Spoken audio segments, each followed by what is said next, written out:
Bismillahirrahmanirrahim. Assalamu alaikum. And by now we are done with our basic introduction of communication skills and business communication.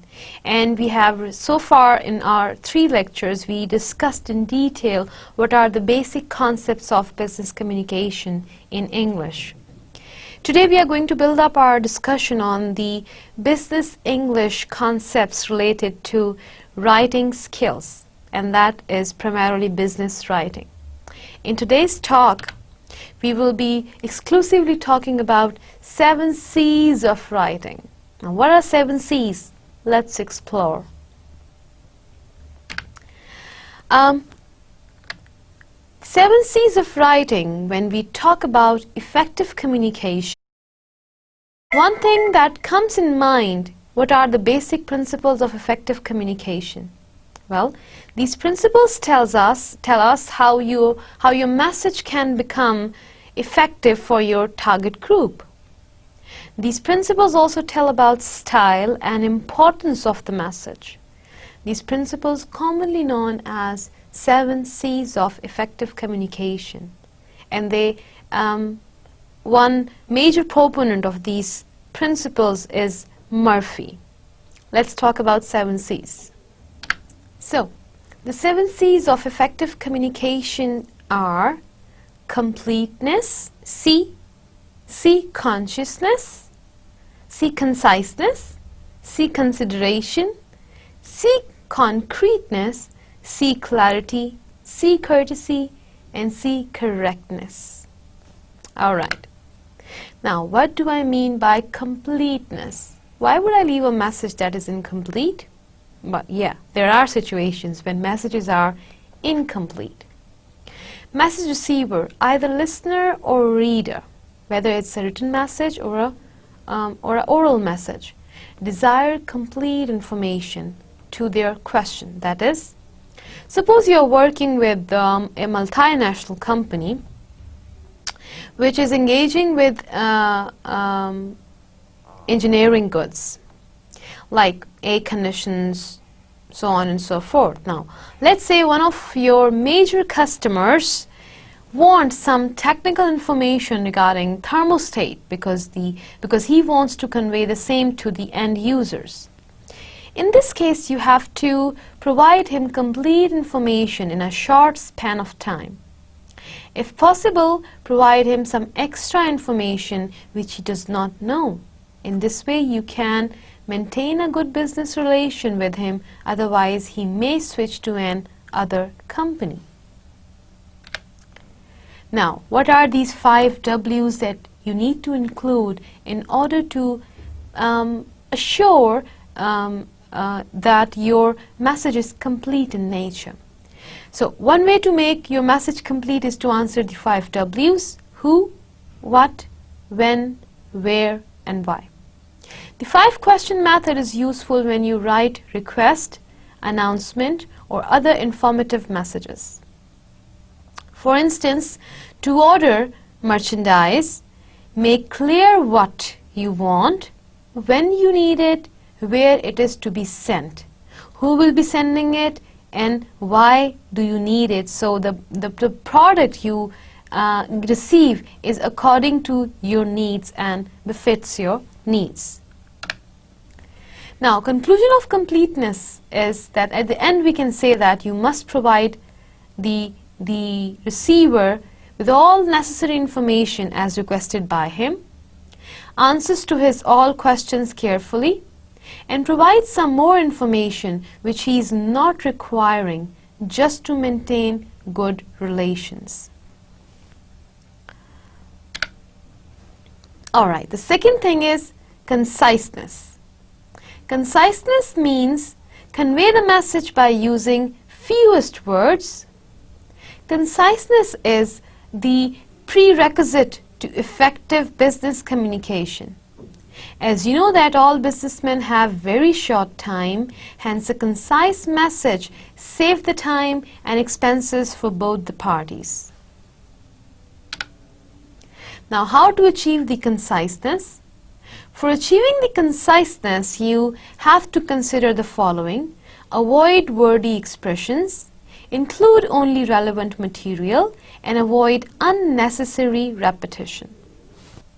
So, in order to avoid conciseness, in order to achieve conciseness, we need to avoid unnecessary repetition. That is to really remember.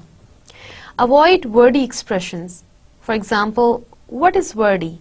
Wordy is at this time. If I want to say, well, can you pay attention to me at this time and can do your work later on? Instead of saying at this time using 3 words, a phrase of 3 words, I could have said, can you pay attention to me now and do your work later on? So one word will make me have my expression more crisp and easy to understand. One. Second, I will be using less numbers of words. Third, it's easy to communicate when you are using less number of words with clear meanings. When we talk about business communication, we call that it's like words are used as currency, so be very economical in your utility of words. Always try to use to-the-point approach instead of going deep inside things unnecessarily and creating stories, especially in business scenario and business perspectives. Now, always try to provide only relevant information to the receiver of the message. Let's say one of your customer requested for clients of the company. In reply, you should provide simple list of clients at the panel of your company. No need to provide detailed business information client at all. Observe the following suggestions to include any relevant information. Stick to the purpose of message. Delete irrelevant words. Avoid long introductions, unnecessary explanation, etc. and get to the important point concisely. So, avoid unnecessary repetition. Sometimes repetition is necessary for focusing some spatial issue. But when the same thing is said without 2 or 3 reasons, the message becomes wordy and boring. That's why I try to avoid unnecessary repetition. Use shorter name after you have mentioned the long ones. For example, Spectrum Communications Private Limited use Spectrum. Use pronouns or initials, that is, instead of World Trade Organization, use WTO, or you can use IT for information technology, keeping in views that receiver knows about these terms. However, if it's altogether a novice term, a new term, make them know about it first, then generate acronyms and then use them with reference. Consideration. Now, consideration means to consider the receiver's interest and intention. It is very important in effective communication while writing a message. You should always keep in mind your target group. Consideration is very important. C among all the 7 C's. 3 specific ways to indicate consideration. Focus on you instead of I or we. Show audience benefit or interest of the receiver. Emphasize positive, pleasant facts. Using you, help you, but overuse lead a negative reaction. You. Avoid using you. Try to be in a team and move like a team. I or we. We is a better approach. Always write a message in such a way how audience should be benefited from it. We attitude. I am delighted to announce that we will extend to make shopping more. Well, so you attitude, you will be able to shop in the evening with extended hours. Readers may react positively when benefit are shown to them. Always try to address his or her need and want. So always show writer to read what has been done so far as his or her query is concerned. And always avoid that his or her need and wants. Always avoid that has not been done so far. Concreteness. it means that message should be specific instead of general. Misunderstandings of words creates problems for both parties, sender and receiver. When you talk to your client, always use facts and figures instead of generic or irrelevant information. The following guidelines should help you to achieve the concreteness. Use specific facts and figures. Choose image building words, that is general. He's a very intelligent student of class and stood first in the class. So, concrete can be, Ali's GPA in BS Electronic Engineering is this. 2K3F session was 3.90 out of 4. He stood first in his class. Always write on a very solid ground. It should definitely create good image as well. Facts.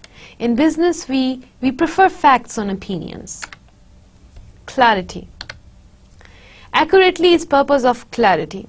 So, in effective business communication, the message should be very much clear so that reader can understand it easily. You should always choose precise words, always choose familiar and easy words, and construct effective sentences and paragraphs. If business communication always use precise words rather longer statements, so in business communication always prefer that. If you have a choice between long words and shorter one, always go for shorter ones. You should try your level best to use familiar, easy to understand words so that your reader quickly understand it. Let's say, for example, familiar is after and next to familiar is subsequent, unless your reader is really familiar to it. Home, domicile, for example, e.g., pay, remuneration, invoice, statement of payments. So, if you are using jargons and professional terms, then explain them beforehand or attach a glossary in situations where you can. However, introduce them and then you can follow up using them, as I mentioned earlier in one talk, that jargons are to introduce first and then use in the following talk. Courtesy is another C that is very important. Knowing your audience allows you to use statements of courtesy. Be aware of your message receiver. True courtesy involves being aware not only of the perspective of others but also their feelings. Courtesy stems from a sincere you attitude. It is not merely a politeness with mechanical insertions of please and thank you. Although applying social accepted manners is a form of courtesy, rather it is politeness that grows out of respect and concern for others. Courteous communication generate a spatial tone in their writing and speaking. So how to generate a courteous tone? The following are suggestions for generating a courteous tone. Be sincerely tactful, thoughtful, and appreciative. Use expressions that show respect for the others. Choose non-discriminatory expressions. Be sincerely tactful, thoughtful, and appreciative. Though few people are intentionally abrupt or blunt, these negative traits are commonly cause of discourtesy. Avoid expressions like those in the left-hand column below. Rephrase them as shown in the right-hand column. These are the columns. Stupid letter, I can't understand. The tactful way of that is, I should understand it, as there is no confusing word in this letter. Could you please explain it once again? It's your fault. You did not properly read my latest facts. No. More tactful way would be, sometimes my wording is not precise. Let me try again. Well, thoughtfulness and appreciation. Writers who send cordial, courteous messages of deserved congratulations and appreciation to a person inside and outside help to build goodwill. The value of goodwill or public esteem for the firm may be worth thousands of dollars. And last but not least is correctness of your message. At the core of correctness is proper grammar, punctuation, and spelling. However, message must be perfect grammatically and mechanically. The term correctness as applied to business messages also mean three characteristics. Use the right level of language, check the accuracy of figures, facts, and words, maintain acceptable writing mechanics. So, we suggest that there are three levels of language: formal, informal, substandard. Take a quick guess what kind of writing is associated with each level. What is the style of each? Formal and informal words. Formal writing is often associated with scholarly writing, doctoral dissertations, scholarly legal documents, top-level government agreements, and other material where formality is demanded. Informal writing is more characteristics of business writing, as we have been discussing. Here you use words that are short, well-known, and conversational, as in this comparison list down. More formal are participate, and informal would be join in, endeavor, try, ascertain, find out, utilize, use, interrogate, question. Substandard language. Avoid substandard language. Using correct words, incorrect grammar, faulty pronunciation all suggest as inability to use good English. Some examples follow: and, can't hardly, aim to proving, desirous to, stole. Substandard. More acceptable would be isn't, aren't, can hardly, aim to improve, desirous of, stolen. Facts and figures and their accuracy. Well, this can also be related with the correctness of the message. Check accuracy of facts, figures, and words. It is impossible to convey meaning precisely through words from the head of the sender to a receiver. Our goal is to be as precise as possible, as concise as can be, which means checking and double-checking to ensure that the figures, facts, and words you use are correct and corresponding. A good check of your data is to have another person read and comment on the validity of the material. So let's talk about figures and facts. Verify your statistical data always before you present it. Double check your totals. Avoid guessing at laws that have an impact on you, the sender, and your data, your information. Have someone else read your message if the topic involves data. Determine whether a fact has changed over time. Track the change and mention when the data was collected to be accurate. Proper use of confusing words or confusion words. Our language is constantly changing. In fact, even dictionaries cannot keep up with rapid change of some words and some concepts.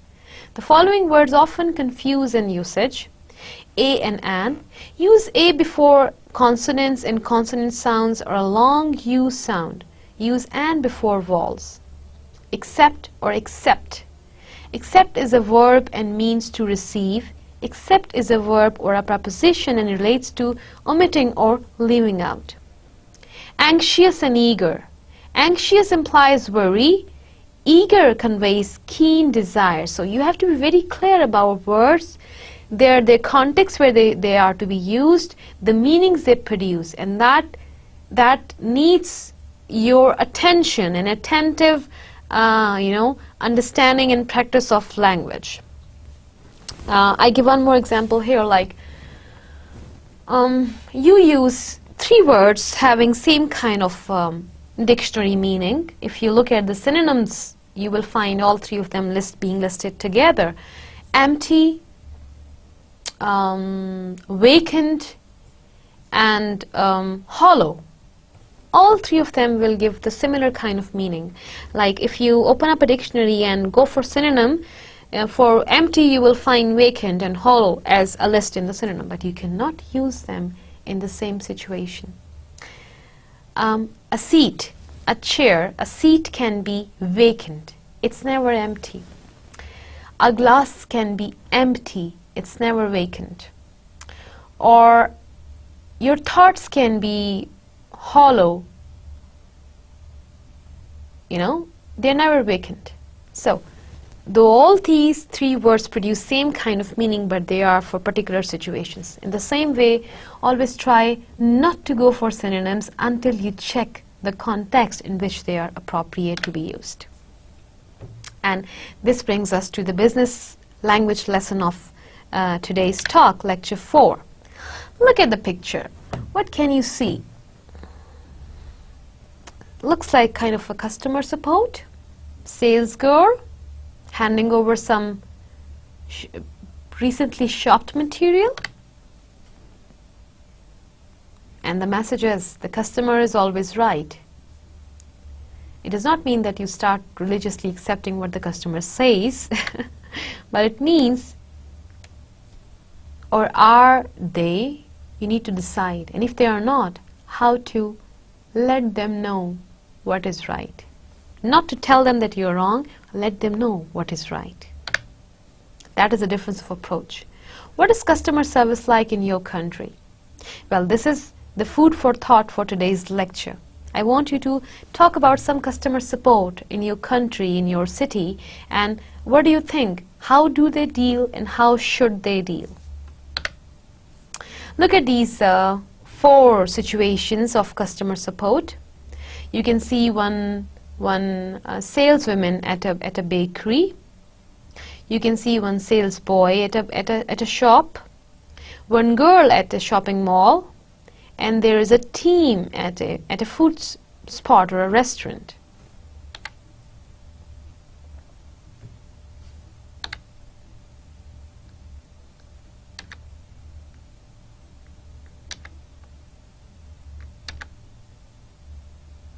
So, for today's small talk, your question is, what is your favorite shop and why?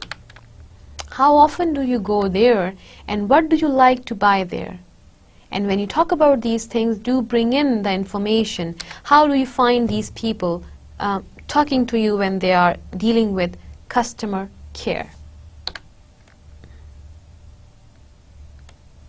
And you can also think about these questions. Do you shop in departmental stores?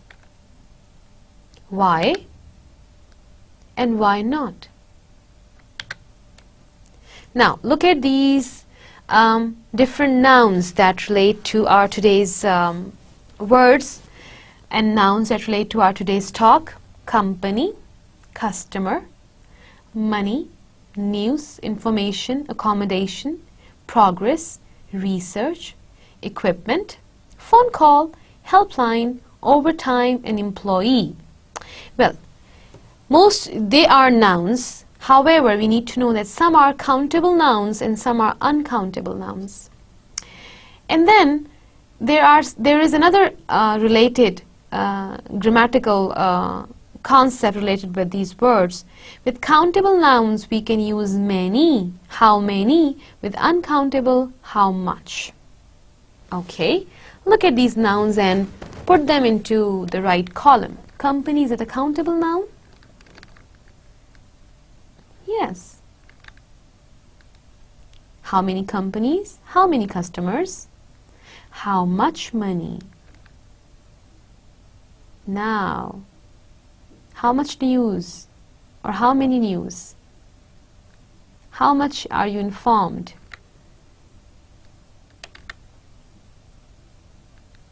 For how many days you need accommodation?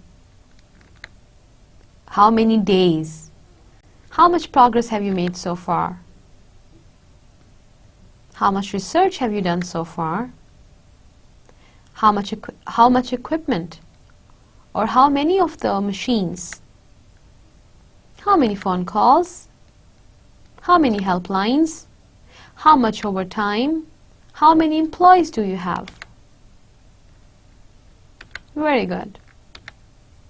Now, look at these words and try to fill them in the blanks.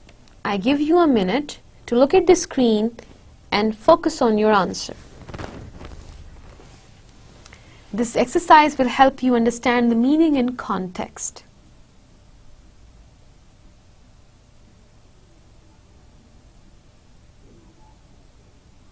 Okay, I hope by now you are done.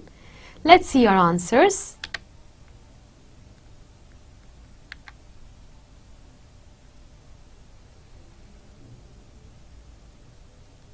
How many employees are there? We spent a lot of money. I am worried about the how much over time, how much progress have the soldiers made.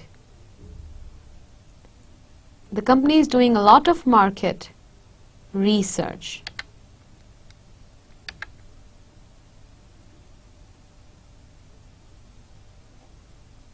Now,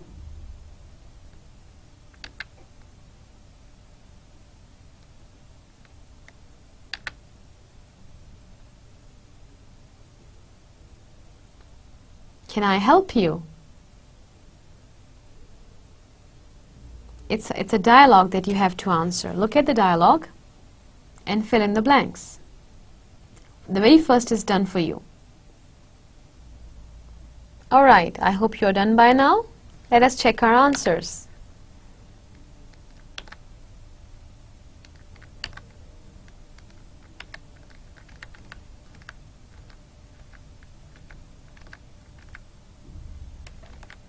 Here you are. If you could do it right, very good. That means you are learning fast.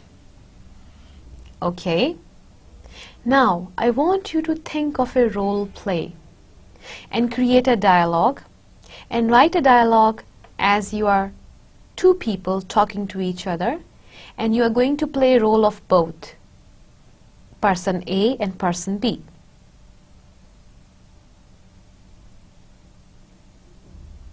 And the questions are, would you mind checking these accounts for me, please? The second can be, would you mind fetching my passport for me? Would you like me to go to the bank for you? Would you mind helping me make a conference call to China? For these two questions, you are going to write answers. And in the second situation, can you give me last month's sales figure, please? Would you mind helping me with my case? Would you like me to check what time our flight leaves? Would you mind helping me write some emails in English? I want you to design your dialogues based on these questions. One dialogue should not be more than 15 dialogues.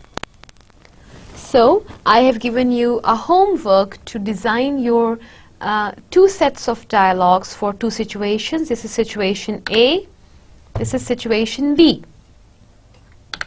I give you some hints and clues and some help to move on with your dialogues.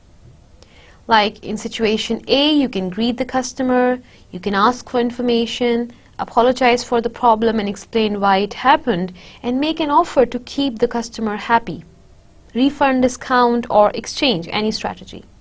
In situation B, explain the problem, give more information, ask what the company will do about the problem, and accept the offer and thank the person for their help. Okay, when you are done writing these dialogues and having them practiced, I want you to look at these customer service habits and rank them from worst to acceptable. And once you are able to track them down and list them down, you have to talk about why are these bad? Why do you feel them bad? Slow staff, rude staff, unhelpful staff, staff ignoring you, staff not giving you an answer, and being put on hold. What do you think about it? Slow staff? People who are lazy, who are not working, paying attention? Staff is rude, showing you anger. Unhelpful people. They are not helping you solve your problem. Will you go there again? Staff ignoring you, not listening to you, not paying attention, not giving any value to your presence. Staff not giving you an answer. You are repeating and repeating your question, but answer is not there. Being put on hold and hold and hold and hold, and you will just put your phone down. I want you to label these problems from 1 to 6, writing from making the worst one as your first one, and then write why. What are the reasons that these are problems and these are bad habits one should shun? Or, being a business person, would you like to have you or your staff members practice these problems?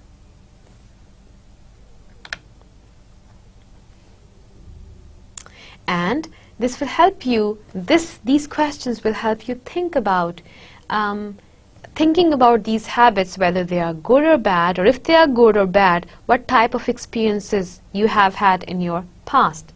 Which are the best hotels that you have stayed in? Think about it and think what kind of staff you dealt with in that situation. Which are the worst hotels that you have stayed in? Why would you call them bad hotels? Which hotels would you like to stay in? Why would you like to stay in there? What is the source of information and the trust that you have that you would like the visit? And these answers, when you are thinking about them, will help you think about all those habits and give them a number of order. So that was the drill for language expansion activity for today's lecture. Let's move on to now our listening exercise of the day. Let's see what we have in stock. We are going to listen to an interview with Marcelo or Marklo, and after listening to this, you will complete this table with the correct information. Please have a close look at the table.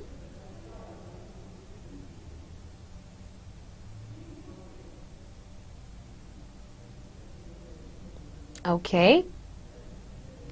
You will listen to it again and complete the following. You will circle the information. We'll do true and false, and we'll answer the question. So you will listen to the discussion for 2 times, the interview for 2 times. Let's start it for the very first question, where you will complete the information with complete the table with the information. Suppose you are listening to it on telephone, and somebody is telling you these things. How would you fill in this table of information? I play, and I want you to stay ready to listen and do. Focus on the screen, please. At the moment I'm on holiday because I lived here in Oxford for 2 years and 4 months, and so I left in 2006 and I came back, just to see how things are really. I graduated before I came, so I finished my uni and I came here to study English. I finished my course, it was 2 years long. Then I got back to Brazil and I got offered a job there. The weather starts from the weather, like it's very different, and people are different as well, and like just the landscape, everything is quite different. Sometimes people ask me like which one I prefer, and I just say to them it's really difficult, like there's no way to compare because they're 2 beautiful ways of life. There is a really nice to be there and work, and like families there, all the friends, is my country. But in here you have lots of other things, like security is better, you can afford like better things here, like even not working like as a professional, even like just doing like small jobs. Some are different. You can travel easier here to different countries, as there is too big, so you just travel like around Brazil. Is a different culture really. Maybe it's a language barrier when you arrive here, because in other countries, people used to say like, the English are very cold, you know, they won't treat you nicely and stuff. But it's all about like not speaking their language properly, because as soon as I picked up the language, they were so lovely to me. Like I've been to so many like really British houses, and I traveled a lot in England to friends' houses, and they're really, really nice to me. As long as you know, learn English and you can speak to people, you see like a big difference. They're very educated and they're very nice to you. They're very polite and kind. So yeah, so I'm working for this multinational there, and so we have lots of auditors and visitors from abroad. That's why I'm doing translation, and I'm a food engineer there. So I work as a line manager for frankfurters and, you know, sausages in general. We work in factories. We're responsible for taking care of all the staff that work for us in our line, and also it's all about keeping up with the production plan and you know, doing like improvements if necessary, and looking after the business, you know, in the line you are. I've got my degree in food engineering and also could speak English. We have 3 shifts. We basically don't stop there. My basic routine is, firstly, I arrive there, I have to go to the human resources, will give you the plan for the week. After that, I have to walk along the line.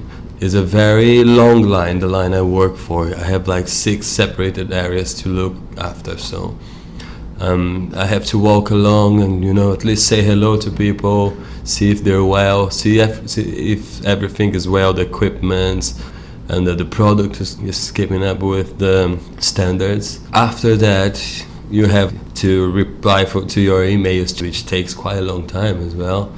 I always try to spend maximum an hour and a half, otherwise I'll just spend like the whole night and replying and checking emails. In my job I have 80 people which I have to look after, so it's really difficult if I spend lots of time on my desktop. I had this experience, I used to do this, I used to spend like 3-4 hours on a computer, and you just like have like a wall between you and people, because you're trying to sort their problems instead of going and chatting and speaking. And also, like, there's another piece of advice really, you never, like, if you have a big problem, never like deal with it on an email. Just go and talk to people, because it's so much easier, so much quicker. I wanted to be an astronaut just because I really love travel. Like, since I'm very young, I moved to lots of cities in Brazil. My dad was a researcher, so we used to travel along like till I was 9. So I got used to traveling. I really wanted to go abroad. In 5 years' time, I hope I'll be in Europe, not as a line manager, you know, but like a research or marketing manager. Yeah, in 5 years' time, maybe I'll be in England. Who knows? Okay, here you are with the first go of listening. So I want you to complete your table so you are able to listen to it again for next set of questions. Take a minute and complete your table.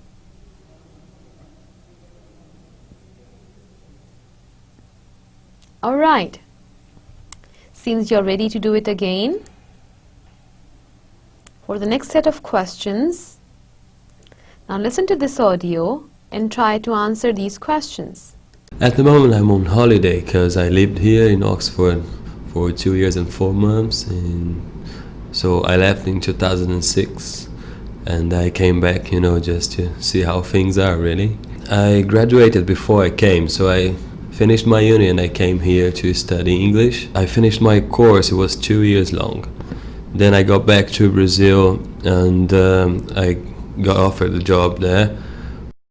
The weather starts from the weather, like it's very different, and people are different as well. And like just the landscape, everything is quite different.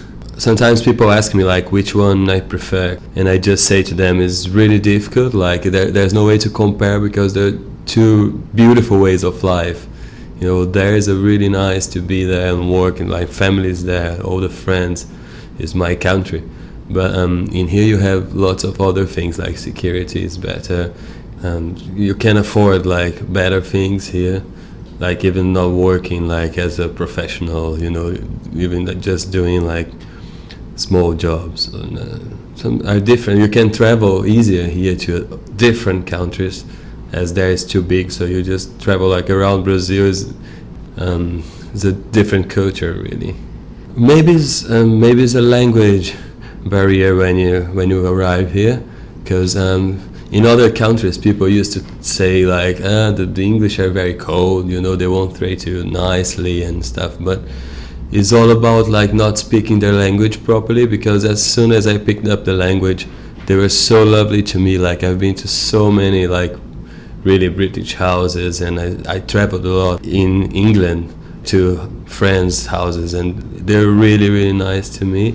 As long as you know, learn English and you can speak to people, you see like a big difference. They're very educated and they're very nice to you. They're very polite and kind. So yeah, so I'm working for this multinational there, and so we have lots of auditors and visitors from abroad. That's why I'm doing translation, and I'm a food engineer there. So I work as a line manager for frankfurters and, you know, sausages in general. We work in factories. We're responsible for taking care of all the staff that work for us in our line, and also it's all about keeping up with the production plan and you know, doing like improvements if necessary, and looking after the business, you know, in the line you are. I've got my degree in food engineering and also could speak English. We have 3 shifts. We basically don't stop there. My basic routine is, firstly, I arrive there, I have to go to the human resources who will give you the plan for the week. After that, I have to walk along the line. It's a very long line, the line I work for. I have like 6 separated areas to look after, so I have to walk along and, you know, at least say hello to people, see if they're well, see if everything is well, the equipment and the product is keeping up with the standards. After that, you have to reply to your emails, which takes quite a long time as well. I always try to spend maximum an hour and a half, otherwise I'll just spend like the whole night and replying and checking emails. In my job I have 80 people which I have to look after, so it's really difficult if I spend lots of time on my desktop. I had this experience, I used to do this, I used to spend like 3-4 hours on a computer, and you just like have like a wall between you and people, because you're trying to sort their problems instead of going and chatting and speaking. And also, like, there's another piece of advice, really. You never, like, if you have a big problem, never, like, deal with it on an email. Just go and talk to people, because it's so much easier, so much quicker. I wanted to be an astronaut just because I really love travel. Like, since I'm very young, I moved to lots of cities in Brazil. My dad was a researcher, so we used to travel along, like, till I was 9. So I got used to traveling. I really wanted to go abroad. In 5 years' time, I hope I'll be in Europe, not as a line manager, you know, but like a research or marketing manager. Yeah, in 5 years' time, maybe I'll be in England. Who knows? Okay, so I hope by now you are done with your answers to the questions. Okay, so by now you would have definitely been done with your answers. Let me cross-check how far you could get it.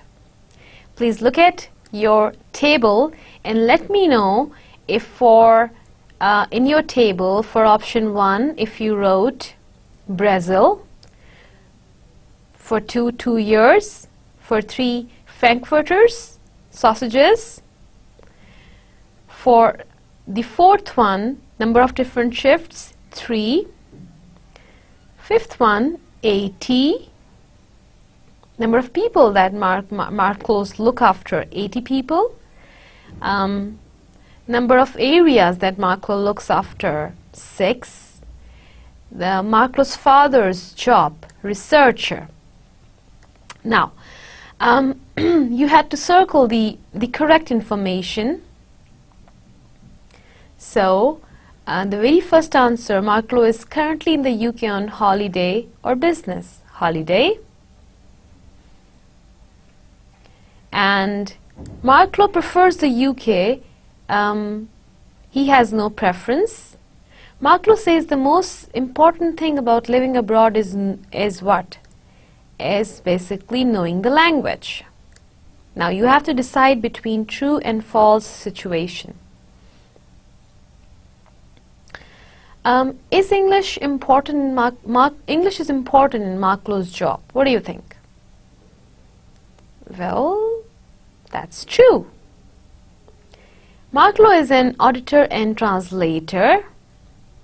Well, it's false. He's a food engineer, line manager and translator. Marklo gets his program for the week from his boss. Well, that is false. From human resources. Marklo prefers to deal with any problems by email. Not at all. He prefers in person. He doesn't want this word war going on between emails. You have to answer these questions now. Set of 3 questions. Question number 4. What did Marklo want to be when he was a boy?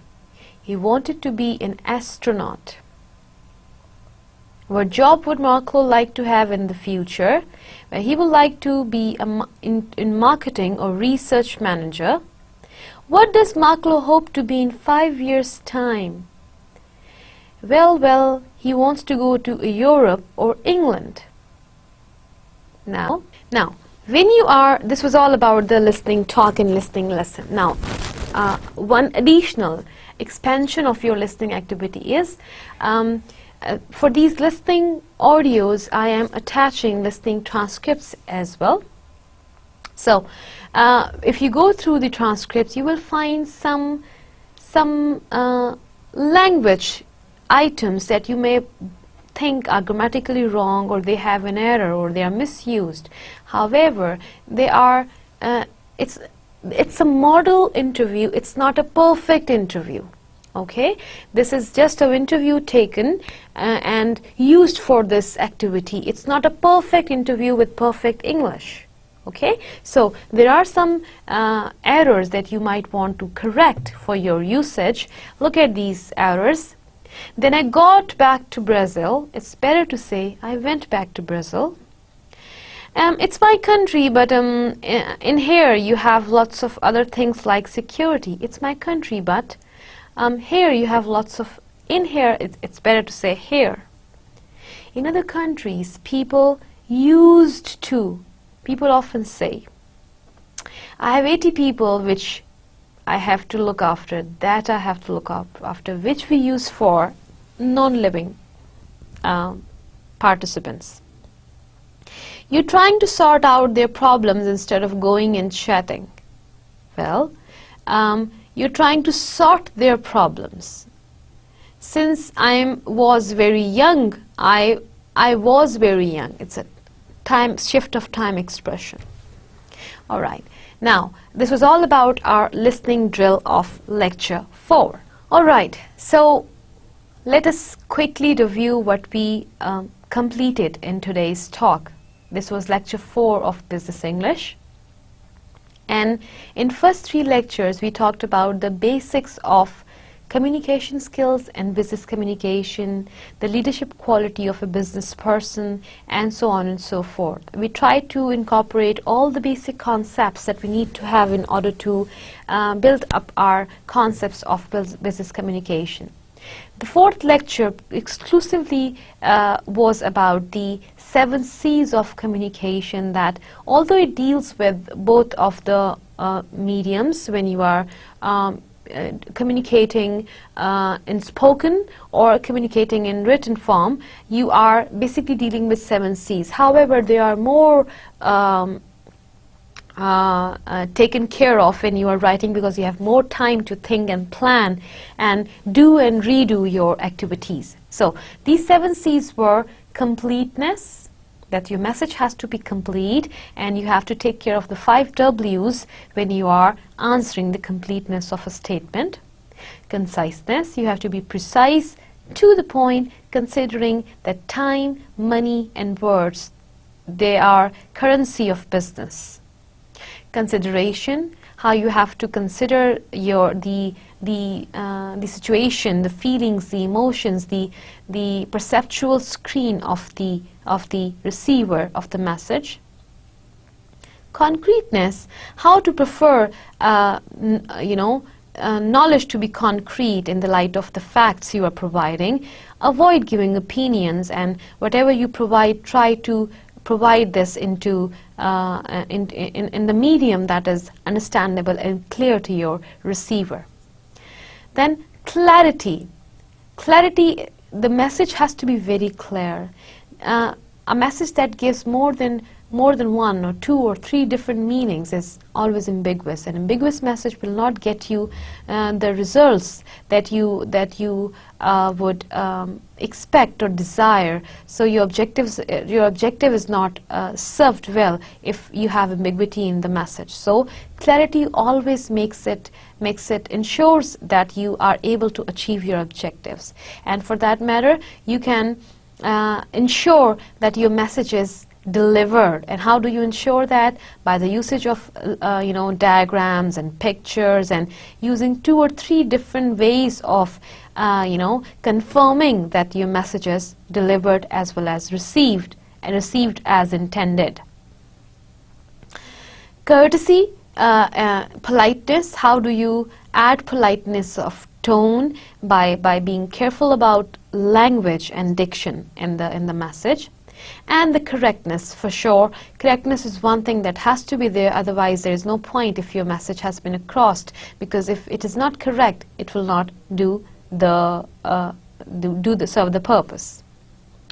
We also talked about a few things that we do under our language expansion part of the lecture, where we discussed customers right or wrong. If customers right, how to give him this credit, and if he's or she's wrong, how to tell, not to tell, rather to tell what is wrong, what is right.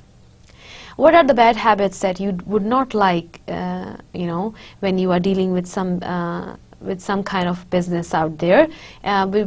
The bad habits that you would want people practicing when you visit them, and these are the habits that you would never want to promote or be a part of.